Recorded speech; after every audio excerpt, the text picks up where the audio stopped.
Okay everyone, so welcome to lecture once again guys. And इस lecture में guys हम लोग समझने वाले हैं कि इनकैप्सुलेशन जो एक उप्स का इंपॉर्टेंट कॉन्सेप्ट है वो पाइथन के अंदर कैसे काम करता है। तो देखो यार, इनकैप्सुलेशन का मतलब सबसे पहले क्या होता है कि किसी भी चीज़ को इनकैप्सुलेट करना, कैप्सूल के अंदर रखना। मतलब कि कोई भी आपने अगर वेरिएबल डिक्लेयर किया हुआ है, कोई भी अगर आपने मेथड डिक्लेयर किया हुआ है, तो उसके अंदर उसको एक्सेस कैसे कर पाएंगे हम लोग, या फिर एक्सेस को रिस्ट्रिक्ट कैसे कर पाएंगे, ये आता है इनकैप्सुलेशन के अंदर।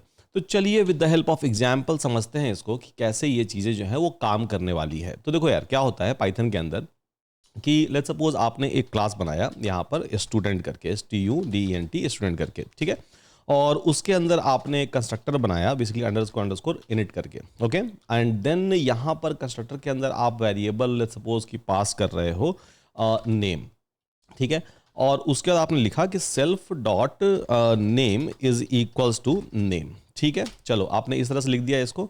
नाउ अब यहां पर जो आपने वेरिएबल बनाया हुआ है, तो इसको कोई भी ऑब्जेक्ट डायरेक्टली एक्सेस कर सकता है। फॉर एग्जाम्पल, अगर हम यहां पर एक बनाए s is equals to student करके, और इसके अंदर अगर हम पास कर रहे हैं SUDH, तो ऑब्वियसली ये जो ऑब्जेक्ट है इसको आराम से एक्सेस कर पाएगा, ठीक है। इसको आराम से एक्सेस कर पाएगा। अगर इसको मेरे को ओवरराइड करना है तो ओवरराइड भी ये कर लेगा।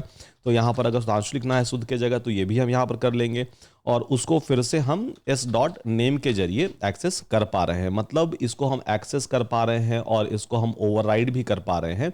और ये जो वेरिएबल यहाँ पर बोलते हैं, इसको हम बोलते हैं कि it can be accessible directly. मतलब ये एक पब्लिक वेरिएबल हो गया, मतलब इसको कोई भी ऑब्जेक्ट आराम से एक्सेस कर सकता है। नाउ ये सेम केस को हम लोग लेते हैं और यहां पर लगा देते हैं बेसिकली अंडरस्कोर, एक सिंगल अंडरस्कोर लगाते हैं नेम के आगे, ठीक है। नेम के आगे एक सिंगल अंडरस्कोर लगा दिया।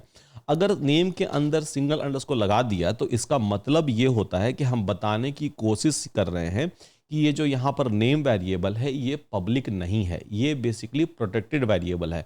और ये एक बस कन्वेंशन है, इसके जरिए आप बस डेवलपर को बताना चाहते हो कि भैया जब भी इसको एक्सेस करो तो डायरेक्टली कोशिश मत करो इसको एक्सेस करने की, ये एक प्रोटेक्टेड है। ऑल्दो आप उसको एक्सेस कर सकते हो, ऐसा कुछ नहीं है कि यहाँ पर एक्सेस नहीं कर सकते हो। पाइथन के अंदर जो पब्लिक, प्राइवेट एंड प्रोटेक्टेड है वो इस तरह से ही काम करता है। तो इसको बोलते हैं प्रोटेक्टेड। बेसिकली सिंगल अंडरस्कोर का मतलब क्या हो गया कि प्रोटेक्टेड वेरिएबल हो गया। और इसको जब भी एक्सेस करना है, for example s is equals to, अगर हम यहाँ पर स्टूडेंट करें, STUDENT स्टूडेंट करें, और इसके अंदर अगर हम SUDH पास कर रहे हैं, तो ये आप डायरेक्टली s डॉट नेम से एक्सेस नहीं कर सकते हो। s डॉट आपको अंडरस्कोर नेम लिखना पड़ेगा, तब जाके इसको एक्सेस कर पाओगे। मतलब ये वाला जो वेरिएबल का नाम है, बट ये क्या हो गया, ये एक बस कन्वेंशन हो गया। कन्वेंशन हो गया जिसके जरिए आप बताना चाह रहे हो कि भैया इसको जब भी आप एक्सेस करो तो आप इस तरह से ही एक्सेस कर सकते हो। नाउ सिमिलरली, मतलब जहां पर अंडरस्कोर नहीं हुआ, ठीक है, जहां पर अंडरस्कोर नहीं है वो पब्लिक हो गया। जहां पर अंडरस्कोर सिंगल हो गया उसको हम लोग बोल देंगे क्या, उसको हम लोग बोल देंगे प्रोटेक्टेड। एंड देन यहां पर अगर आप डबल अंडरस्कोर लगा देते हो, ठीक है, डबल अंडरस्कोर लगा देते हो, इसका मतलब क्या हो गया, इसका मतलब हो गया बेसिकली यहां पर ये प्राइवेट, ठीक है, प्राइवेट। एक्सेस आप तीनों को कर सकते हो, ऐसा नहीं है कि उसको आप एक्सेस नहीं कर सकते हो, एक्सेस तीनों का तीनों यहां पर हो जाएगा। बट जब आप प्राइवेट को एक्सेस कर रहे हो तो उस केस में आपको क्या करना पड़ेगा। फॉर एग्जांपल, अगर हमने यहां पर स्टूडेंट के ऑब्जेक्ट को बनाया, ठीक है, और इसके अंदर SUDH पास किया, तो आप s डॉट अंडरस्कोर नेम अगर लिखोगे तो यहां पर ये आपको एरर दे देगा, बोलेगा student object has no attribute underscore name, जबकि यहां पर ये एट्रीब्यूट अवेलेबल है, ठीक है, ये एट्रीब्यूट ऑलरेडी अवेलेबल है। तो यहां पर जब भी आपको एक्सेस करना होगा इसको, ठीक है, जब भी आपको एक्सेस करना होगा प्रोटेक्टेड वेरिएबल को, तो आप क्या करते हो, तब आप करते हो कि s अंडरस्कोर, उसके बाद लिखते हो आप क्लास का नाम, स्टूडेंट जो हो गया STUDENT स्टूडेंट, ये क्लास का नाम हो गया। उसके बाद भी लिखते हो आप क्या, वेरिएबल का नाम अंडरस्कोर नेम, तब जाके इसको भी आप एक्सेस यहां पर कर पाते हो। नाउ तो जब भी डबल अंडरस्कोर आ गया तो यहां पर आपको क्लास का नाम अटैच करना पड़ता है, और इसको हम लोग क्या बोलते हैं, इसको बोलते हैं हम लोग नेम मैंगलिंग, ठीक है, नेम मैंगलिंग। मतलब डायरेक्टली आप एक्सेस नहीं कर सकते हो, इसको आपको क्लास के नाम के जरिए, अंडरस्कोर क्लास के नाम के जरिए ही आपको इसको एक्सेस करना पड़ेगा।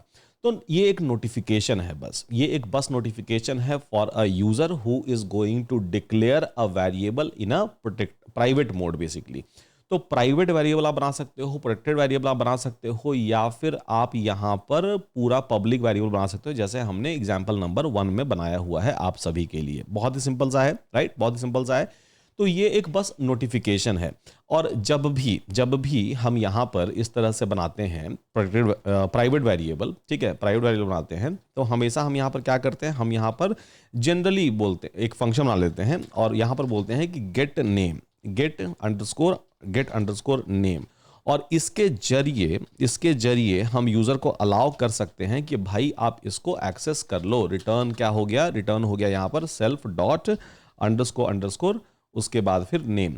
तो इसके जरिए हम इसको बोल रहे हैं कि डायरेक्टली इसको एक्सेस मत करो। अगर डायरेक्टली एक्सेस करोगे तो आपको नेम मैंगलिंग यहां पर करना पड़ेगा, मतलब क्लास का नाम जो है वहां पर आपको देना पड़ेगा, अदरवाइज आप एक्सेस नहीं कर पाओगे। अगर डायरेक्टली एक्सेस करना है तो हमने आपके लिए बना के रखा हुआ है ऑलरेडी गेट नेम करके, तो आप उसका ऑब्जेक्ट बनाओ सबसे पहले तो, ठीक है, आप इसका पहले तो ऑब्जेक्ट बना लो, STUDENT ऑब्जेक्ट बना लो। एंड देन फिर आप जब s डॉट गेट नेम करोगे तब इसके नेम को आप डायरेक्टली एक्सेस कर सकते हो। तो ये एक बस तरीका होता है गाइस पाइथन के अंदर बताने का, उसके अलावा कुछ भी नहीं होता है। जब भी हम लोग इनकैप्सुलेशन यूज कर रहे होते हैं तो आप डेवलपर को ये बस बताते हो कि ठीक है भाई, अगर प्राइवेट है तो इस तरह से एक्सेस करो, पब्लिक है तो इस तरह से एक्सेस करो, एंड प्रोटेक्टेड है तो इस तरह से एक्सेस करो। डजंट मीन कि कोई भी उसको एक्सेस नहीं कर सकता है, एक्सेस हो सकता है। तो इस कॉन्सेप्ट को हम लोग बोलते हैं इनकैप्सुलेशन, कि हमने उसको इनकैप्सुलेट कर दिया है विद एक्सेस रिस्ट्रिक्शन। तो होप कि आपको गाइज इनकैप्सुलेशन जो है वो समझ में आ गया होगा, एंड इसको आप लोग जो है वो अच्छे प्रकार से यूज कर पाओगे। तो with that thank you so much everyone, take care, and मिलते हैं गाइज आप सभी से अगले वाले लेक्चर के अंदर।